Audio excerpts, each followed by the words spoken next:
Alhamdulillahirabbil alamin. Wassalatu wassalamu ala asyrafil anbiya'i wal mursalin wa ala alihi wa sahbihi ajmain. Amma ba'du.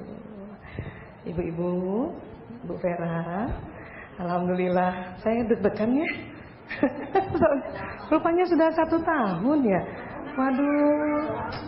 Saya yang salah itu berarti. Masa tidak silaturahim selama setahun ya. Tapi alhamdulillah tadi juga sudah jumpa mama di kamar, subhanallah ya. Banyak kemajuan, alhamdulillah. Itu contoh orang tua kita yang penuh semangat ya. Bu, itu jimat Bu, disayang-sayangnya. Ya, baik ibu-ibu yang dirahmati Allah, alhamdulillah, apa kabar? Baik ya, alhamdulillah ya. Alhamdulillah Ramadan penuh berkah, Ramadan selalu membuat kita gembira ya. Walaupun nambah tugas Bu, tapi insya Allah itu selalu dihitung oleh Allah ya, insya Allah, amin ya rabbal alamin ya. Ya. Kalau emosi sudah bisa diatasi Bu? Sudah, alhamdulillah ya. Yang lebih mudah diatasi menghadapi suami atau anak? Tapi tahun ini sebenarnya gembira juga nih. Saya sering baca di grup sekolah-sekolah, ibu-ibu agak gembira karena tahun ini sekolah libur ya. Jadi nggak berantem bangunin anak pasca subuh kalau dia tidur lagi. Saya baca di grup, oh iya juga ya. Tapi baiklah kalau begitu. Hari ini kita mau cerita. Barangkali ada sahabat-sahabat yang sudah juga pernah dengar di Baitur Rahman. Nggak apa-apa kita ulang ya. Penciptaan Nur Muhammad ya. Di bulan Ramadan ini tentu kita akan selalu mendengar banyak nasihat ya, mendengar banyak tausiah tentang Ramadan ya. Hari ini mungkin tidak khusus tentang Ramadan, tetapi tentang penciptaan Nur Muhammad ya. Ya. Sumbernya jelas Al-Quran dan hadis, dan ada 2 buku ya yang sangat inspiratif. Itu satu buku Misteri Potensi Gaib Manusia, itu karangan Profesor Dr. Ahmad Syauqi Ibrahim ya. Dan satu lagi buku Kehidupan Sebelum dan Sesudah Kematian, buku dari Syekh Abdul Rahim bin Ahmad Al-Qadi ya. Ini dua-duanya penulis Timur Tengah. Tapi 2 buku ini sudah diterjemahkan dalam bahasa Indonesia. Buat ibu-ibu yang senang membaca, ini juga buku yang sangat luar biasa, yang bisa menambah wawasan kita ya. Namun sebelumnya ibu-ibu, ada bapak juga ya. Maaf ya Pak, satu doang ya. Jadi bapak dan ibu-ibu serta anak-anakku semuanya ya. Tentunya bicara tentang penciptaan Nur Muhammad, ini memang kajiannya lebih banyak ke kajian tasawuf ya. Jadi kita mungkin membacanya atau melihatnya dari para kajian-kajian ulama sufi ya. Apa sih penciptaan Nur Muhammad sallallahu alaihi wasallam ya? Kita buka slide pertama ya. Jadi pernah Jabir ibnu Abdullah radhiyallahu an bercerita, aku bertanya katanya, wahai Rasulullah, demi Allah beritahukan kepadaku apa yang pertama kali Allah ciptakan sebelum segala sesuatu diciptakan. Jadi Jabir pernah tanya. Kemudian Rasulullah SAW menjawab, nur nabimu wahai Jabir. Cahaya itu pun berputar-putar sesuai takdir yang Allah kehendaki. Pada saat itu belum ada lauh ataupun kolam, belum ada juga surga, neraka, malaikat, juga belum ada bumi, matahari, bulan, jin dan manusia. Ya. Makanya mohon maaf sekali, ini memang kajiannya lebih ke ranah tasawuf ya. Tetapi saya sangat yakin, insya Allah keyakinan ini betul. Kalau ini disampaikan di Rumil, ya sudah bisa diterima, ya, insya Allah. Kemudian dalam kitab Ahkam karangan Ibnu Qattan dicantumkan bahwa Nabi SAW bersabda, aku adalah cahaya di hadapan Tuhanku sebelum Adam diciptakan. Makanya ini tidak disiarkan secara umum. Khawatir nanti membingungkan, ya kan? Nanti tentu anak-anak langsung bilang, yang benar mana duluan nih, Adam apa Nur Muhammad, yang gitu. Kalau manusia yang duluan diciptakan adalah Nabi Adam alaihissalam, tapi sebelum semuanya yang diciptakan adalah Nur Muhammad atau cahayanya, ya. Kenapa saya mau cerita ini? Karena ini erat kaitannya dengan teknologi zaman sekarang. Dan saya berharap teknologi zaman sekarang jangan membuat kita terpesona dengan teknologi itu. Ya, makanya sudah saatnya kita mulai mengetahui tentang hal ini, ya. Lanjut. Kemudian para ulama-ulama mencari bukti-bukti sebesar apa nurnya Rasulullah itu, atau sebesar apa cahayanya seorang Nabi Muhammad sallallahu alaihi wasallam itu, ya. Dinyatakan dalam As-Sirah Nabawiyah karangan Ibnu Hisham bahwa Ibunda Aminah binti Wahab ketika sedang mengandung Nabi sallallahu alaihi wasallam, dia berkata bahwa dari dalam perutnya keluar cahaya yang dengannya dia bisa melihat negeri Syam. Wah. Ada yang hamil nggak Bu sekarang? Alhamdulillah. Pantas Ibu lebih bercahaya dari kami. Orang hamil itu lebih bercahaya karena cahayanya datang dari diri dan dari janinnya. Dan doanya lebih kencang loh Bu.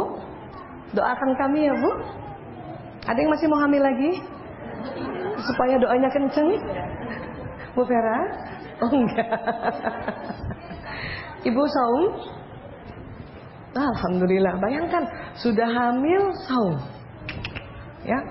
Itu nggak saum aja orang hamil bercahaya, apalagi plus saum.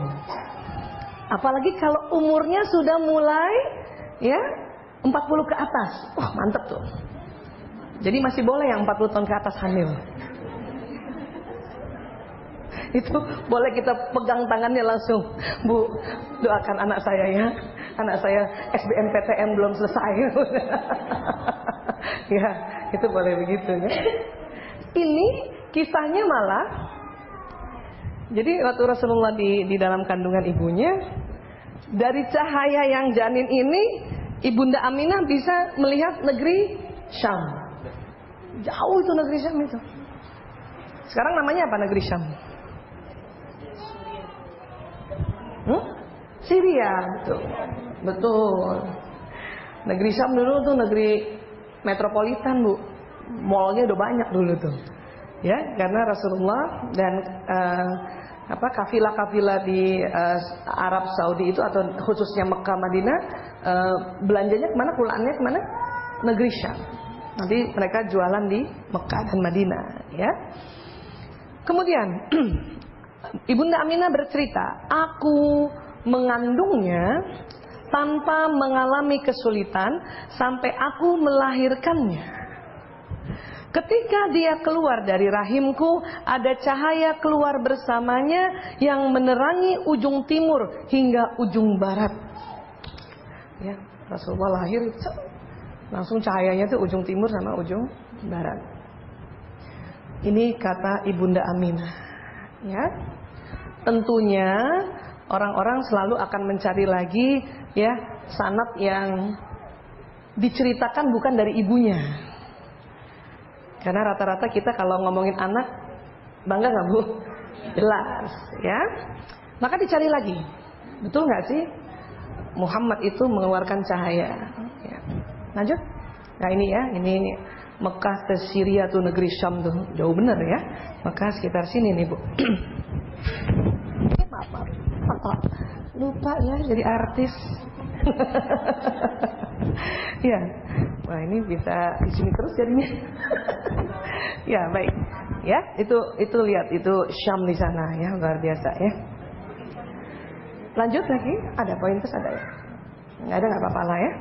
Kemudian ya, dari Utsman ibnu Abu Ash menuturkan, ibuku bercerita kepadaku bahwa dia menyaksikan Aminah binti Wahab melahirkan Nabi Muhammad SAW pada malam kelahirannya. Lalu dia berkata, yang kulihat di rumah itu cuma cahaya. Ya, subhanallah ya. Kemudian ada lagi ya yang didapat dari bidan Rasulullah itu Ibu Asy-Syifa, ibunya Abdurrahman bin Auf ya. Beliau bercerita bahwa cahaya memancar dari tubuh Rasulullah SAW dan menerangi semua istana di Syam. Lahir cahayanya sampai ke negeri Syam. Kira-kira masih ada nggak bayi kayak gitu tuh? Udah nggak ada, Bu, mentok sudah. Ya Rasulullah nampaknya, ya, iya. Bayangkan lahir. Ini dua orang yang bercerita berbeda dari Ibu Asy-Syifa, ibunya Abdurrahman bin Auf dan ibunya Utsman bin Abu Ash. Ya, mereka semua adalah sahabat-sahabat Rasulullah SAW. Ya, lanjut lagi. Dalam riwayat Abu Hurairah dinyatakan bahwa seorang sahabat bertanya. Kita jelas kalau yang nanti menyampaikan Abu Hurairah kesohihannya lebih kita percaya ya. Wahai Rasulullah, kapankah engkau diangkat jadi nabi?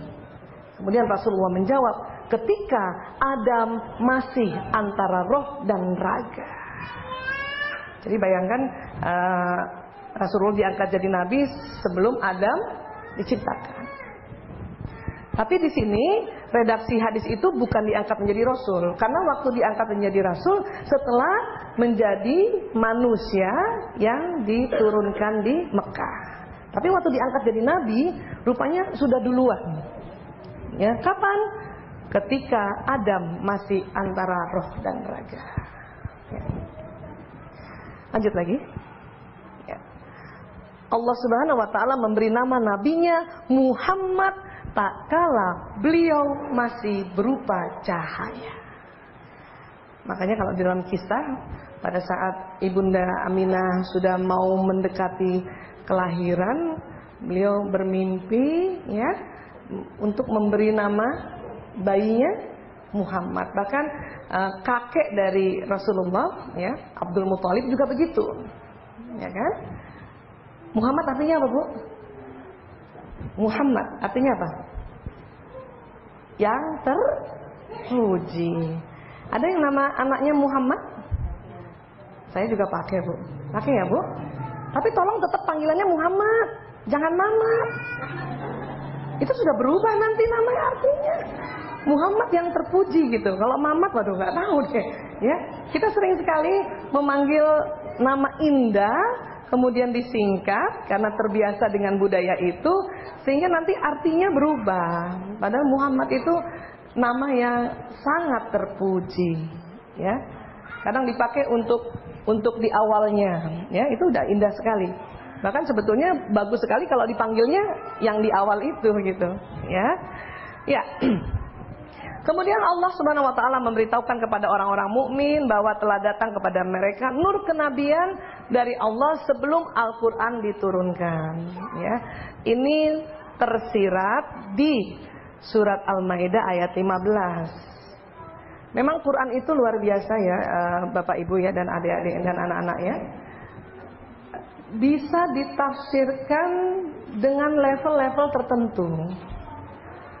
Ya, mungkin waktu kita belajar waktu misalnya masih SD, ini kita mentafsirkannya akan berbeda dengan penafsiran orang-orang yang sudah mungkin di levelnya ulama dan kemudian levelnya yang tasawuf gitu kan. Ya, tafsirannya ini adalah Bismillahirrahmanirrahim, sesungguhnya telah datang kepadamu cahaya dari Allah dan kitab yang menerangkan. Ya. Kalau ulama sufi yang membahas ini, mereka menerjemahkan telah datang kepadamu cahaya dari Allah, nur dari Allah, dan kitab yang menerangkan. Kalau dari struktur tata bahasanya, mana duluan? Cahaya dari Allah dan kitab yang menerangkan. Cahaya dari Allah. Maka ya diterjemahkan ya atau ditafsirkan bahwa nur Nabi Muhammad SAW sudah ada sebelum Al-Quran diturunkan. Ya. Ini sekali lagi saya katakan, tentu ini penafsiran di level tentang tasawuf penciptaan Nur Muhammad. Ya. Lanjut. Kemudian Allah berkata juga dalam Al-Ahzab ayat 45 sampai 46, ya. Hai Nabi, sesungguhnya kami mengutusmu untuk jadi saksi. Jadi saksi ya Bu. Dan pembawa kabar gembira, pemberi peringatan, dan untuk jadi penyeru kepada agama Allah dengan seizinnya. Dan satu lagi, untuk jadi pelita yang bercahaya. Berarti tugasnya berapa Nabi Muhammad Bu? 5. Pertama untuk menjadi saksi, ya. Saksi apa saja? Saksi tentang keesaan Allah, saksi tentang ya betapa luar biasanya Allah menciptakan alam semesta. Itu saksinya Rasulullah. Ya. Kemudian pembawa kabar gembira, pembawa kabar peringatan, pemberi peringatan, menjadi penyeru kepada agama Allah dengan seizinnya, dan satu lagi jadi apa? Pelita yang bercahaya. Dulu kalau kita baca ini, Rasulullah pelita yang bercahaya. Apa ya maksudnya gitu ya? Waktu baca sirahnya saja, itu belum cerita tentang nurnya saja, Rasulullah itu pelita yang bercahaya. Bayangkan, ada saat itu beliau lahir di kaum yang, ini nih cerita yang paling populer aja deh, di kaum yang anak perempuan diapain Bu? Iya, ada dibunuh baru lahir, ada yang dibunuh 5 tahun. Jadi ada anak perempuan itu biasanya di sana di zaman jahiliyah itu sengaja nggak dibunuh dulu. Kenapa? Berharap ada yang pek mantu, gitu. Jadi ada yang baru usia 4 tahun, kemudian ada yang booking gitu kan. Ini jadi mantu saya nanti ya, kalau dia sudah haid gitu. Tapi kalau sampai umur 5 atau 6 tahun, ada orang tua yang juga agak mundur-mundurin dikit ya. Mudah-mudahan 5 tahun setengah ada yang pek mantu gitu. Ya sampai 6. Tapi patokannya setelah 6 tahun tidak ada yang meminangnya, maka dibunuh, dikubur hidup, ya. Dipakaikan baju yang terindah, diberikan mainan yang terbaik. Tapi bapaknya sudah menyiapkan lubang di padang pasir, dibawalah ke padang pasir, main, menjelang maghrib didorong oleh ayahnya sendiri, ditimbun. Kemudian Rasulullah datang dengan anak perempuannya banyak banget dan tidak melakukan itu. Itu sudah pelita itu, sudah pencerahan namanya. Kalau kita misalnya menafsirkan bahwa Rasulullah itu pelita yang bercahaya, baru dari kisah itu saja sudah pelita gitu. Tetapi ditafsirkan lagi di sini bahwa Nabi Muhammad itu cahaya, betul-betul memang cahaya yang sinarnya itu tidak ada yang membandingkan, ya. Karena apa? Ibu tahu pelita nggak Ibu? Masih ada nggak sih? Ibu kebayangnya pelita kayak apa Bu? Petromax? Ya Bu. Minyak tanah gitu ya. Iya. Kayak apa pelita itu? Bersinar gak? Dia pelita itu bersinar plus bercahaya. Ya. Udah gitu ya, terus bercahaya. Gitu. Makanya disebutnya pelita. Kalau ini berapa ini? Hah? Bersinar. Mentok nggak cahayanya? Kesana nggak? Ya. Tapi kalau pelita tuh sudahlah bersinar, dia bercahaya. Jadi Rasulullah dianggap seperti itu karena memang kalau kita simpulkan bahwa semua alam semesta termasuk kita, ya, termasuk Lauh Mahfuz itu diciptakan dari Allah dari nurnya, ya, cahayanya Rasulullah. Baru cahayanya aja gitu. Kan luar biasa ya. Lanjut. Kemudian juga dikisahkan ya, walau alam bisawab, tapi ini yang sudah kaji para ulama. Kayaknya kita udah gak mampu lagi untuk kita terima saja dulu saringan dari kajian ini. Kenapa? Untuk ya menambah wawasannya. Jadi Allah menciptakan pohon keyakinan, syajaratul yakin. Kemudian sebetulnya Allah sudah menciptakan duluan Nur Muhammad, baru kemudian menciptakan syajaratul yakin. Kemudian Nur Muhammad diletakkan ya di antara tirai dari mutiara putih gitu. Ibu kebayang nggak kalau dibilang tirai mutiara putih? Kayak apa? Ih, zaman dulu ada tuh yang kerek gitu kan, yang mutiara putih, kalau kita sibak gitu bunyi kliting kan gitu ya. Ya, ceritanya begitu. Lalu kemudian Nur Muhammad membaca tasbih sekitar 70.000 tahun lamanya. Wah, lama sekali ya. Kemudian Allah menciptakan Miratul Hayat, cermin kehidupan, diletakkan di depan Nur Muhammad. Diceritakan di situ bahwa Nur Muhammad sangat malu pada Allah sehingga mengeluarkan keringat. Nah ini lagi nih, ini jangan kebayang keringat kayak saya gini ya. Bayangkan keringat dari Nur Muhammad. Wah, kayak apa ya? Yang pertama itu ternyata keringatnya cuma 6 tetes.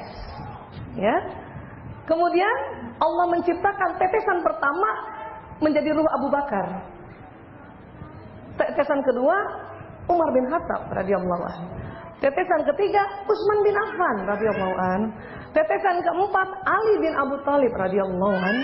Tetesan kelima bunga mawar, Bu. Siapa senang bunga mawar? Hampir semua manusia senang bunga mawar. Apalagi kalau yang berikan suami. Apalagi kalau suami masih sempet durinya dia sisihin gitu. Jadi bunga mawar plok gitu. Sudah ada suami yang sering memberikan bunga mawar, Bu?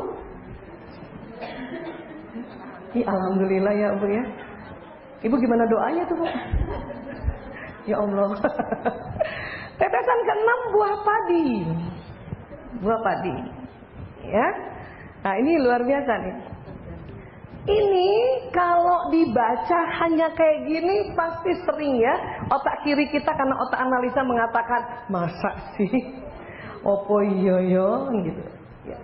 Tetapi ini Bu, ya, dikoneksikan dengan ilmu pengetahuan zaman sekarang itu tepat sekali, betul. Ya, coba kita bahas dulu buah padi deh. Ibu, selain padi yang bisa atau masuk kategori karbohidrat apa saja? Singkong, apa lagi? Kentang, apa lagi? Jagung, apa lagi? Gandum, ya. Tetapi riset tahun 92 di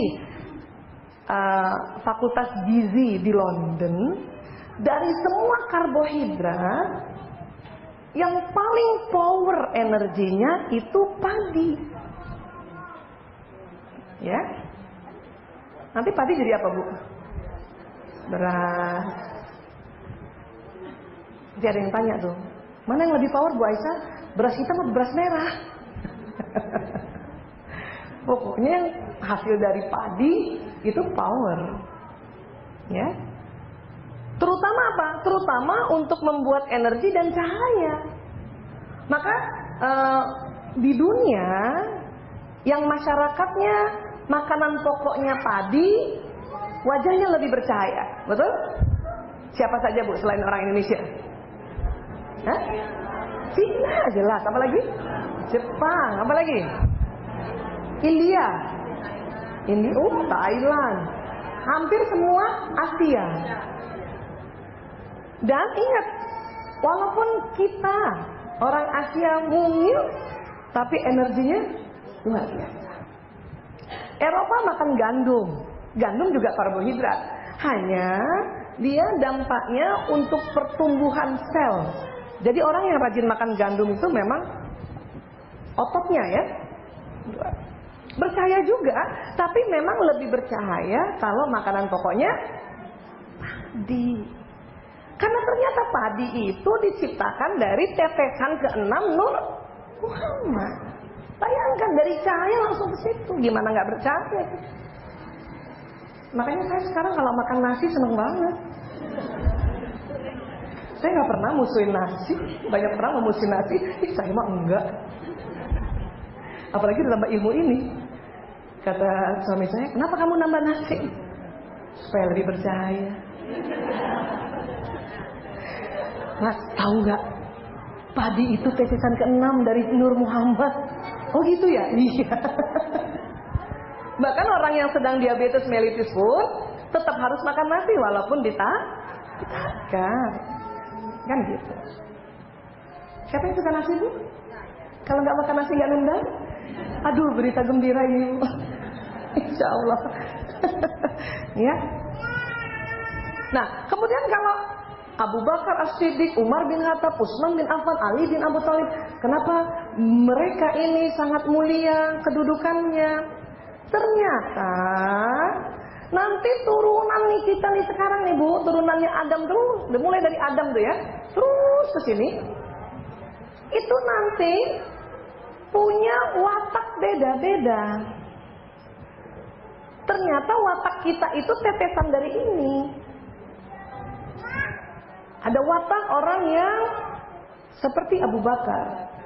Ada watak Umar bin Khattab. Waktu itu pernah ingat dulu 5 tahun yang lalu, berapa tahun yang lalu kita belajar tentang watak. Ada wataknya Utsman bin Affan, iya. Ada wataknya Ali bin Abu Thalib.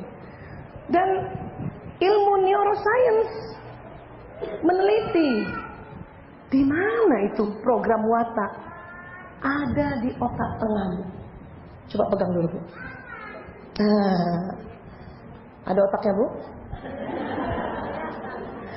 Maaf, takut lupa. Nih, di sini nih, persis ini, Bu. Nih. Ya, nih. Segini tangan kita nih, Bu. Pegang ya, Bu. Lewati garis ini dulu. Nih garis ini dulu. Itu kan garis otak ya. Ada kanan kiri. Ini pas di tengahnya sini. Itu namanya lobus parietalis. Kanan dan kiri. Disitulah ada sel otak atau neuron yang isi programnya watak. Karena rupanya tetesan ini. Tetesan dari ini. Nanti kan ini menetes lagi ke ya. Siapa orang yang senang damai? Apa-apa damai, gak mau konflik, gak mau berantem? Siapa? Wah? Ibu Vera. Orang yang hasratnya damai itu ya dianggap program dari Abu Bakar As-Siddiq. Damai, nggak mau berantem, nggak mau konflik, banyak temennya, senang bantuin orang. Ada yang begitu nggak, Bu? Tapi pas dia punya acara nggak ada yang bantu, karena pakai nyuruh. Ya?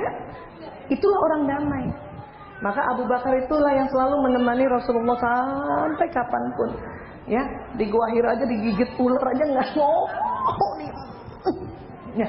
Nah orang damai itu gitu, terdiam nggak mau ngomong. Seneng nggak seneng, susah nggak susah, pokoknya peace. Dulu kita pernah cerita ya, mau tahu orang damai gampang. Ajak-ajak ke restoran, pilihkan menu, tanya mau makan apa, jawabnya, nah, cakep. Itulah orang damai. Itulah watak Abu Bakar As-Siddiq. Ya. Ada Bu orang damai sini, Bu? Kerasa nggak, Bu?